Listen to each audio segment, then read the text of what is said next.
Kandy Muse tried everything to save herself on House of Villains, but not even an Oscar-worthy sob story performance full of her trademark star quality could sway the remaining schemers from voting her out right before the finale. I really thought I was going to win, and in fact, I should have been the winner. The RuPaul's Drag Race Season 13 and All Stars 8 finalist tells Entertainment Weekly.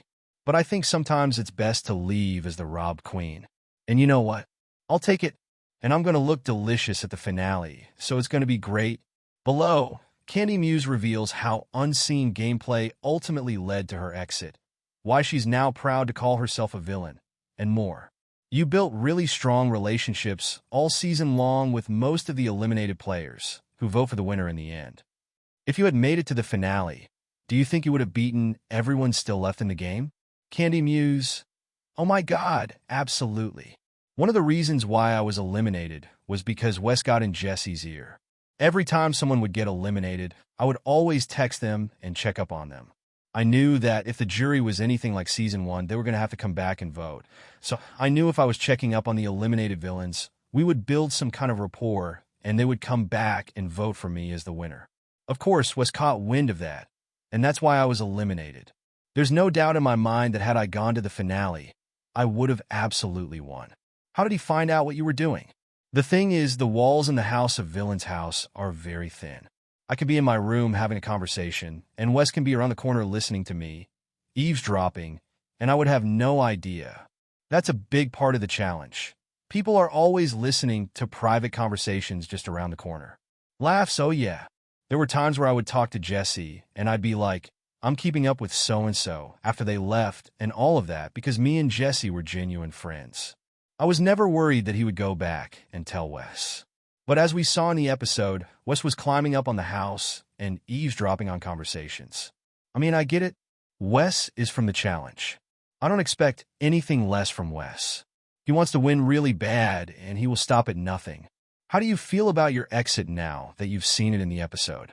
Part of me wishes that I would have just packed my bags and walked out of the front door.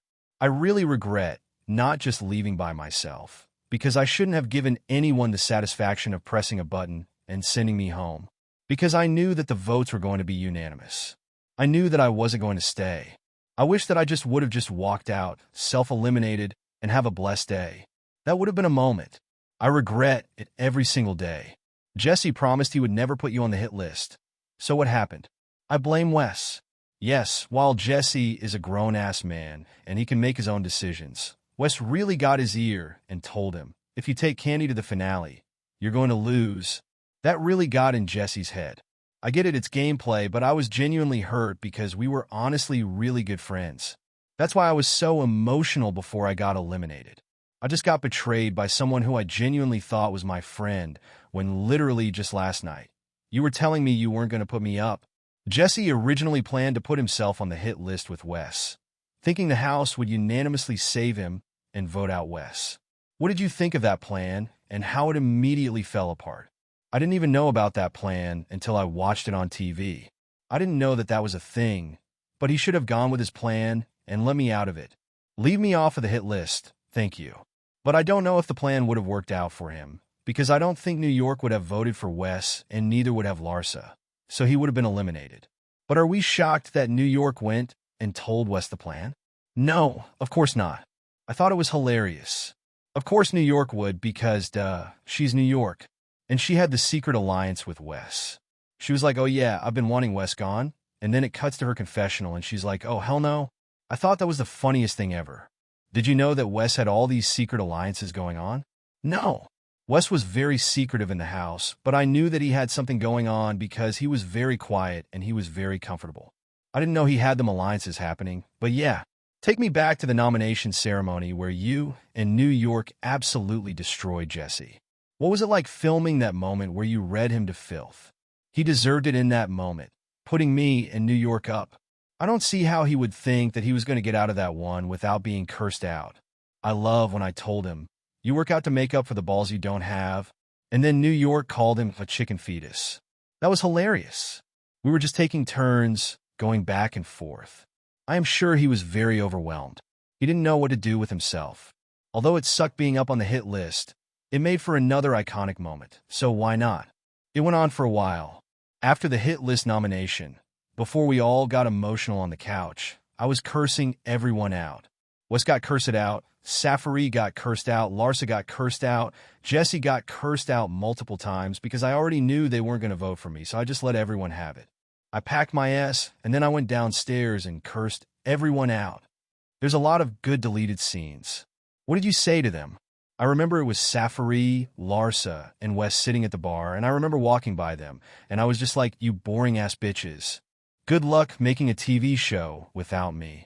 And they were all so shocked. Larsa was like, what did I do? And I was like, you know you're not going to vote for me, girl. Enough. Were any of your tears real during the banishment ceremony? Or was it all a ploy to manipulate the vote? I can make myself cry real easy. I was already in my feelings because I was hurt that Jesse had betrayed me, so I knew I could make myself cry. I thought to myself, if I make myself cry and give a sob story, then maybe, just maybe, they'll let me stay. Of course that didn't happen, but hey, what can you do? It was a done deal. I knew that Larsa was not going to vote for me because I had just put her on my hit list. I knew that Safari was not going to vote against New York, and Wes wanted me gone. He told me himself. So at that moment, I already knew, girl, I'm not staying. It's okay. What did you think of how Jesse cried before voting to eliminate you? Jesse felt like an a-hole after he had put me up on the hit list. I told him, what you did was so messed up. You looked at me in the eyes and told me I wasn't going to go up. How dare you, as a friend, do that and betray me? So he felt really bad about it. But at that point, I was like, if you feel so bad about it, then let's switch spots. After you left, who did you want to win? I think I speak for everyone when I say New York. I think it's time that New York wins a TV show for once.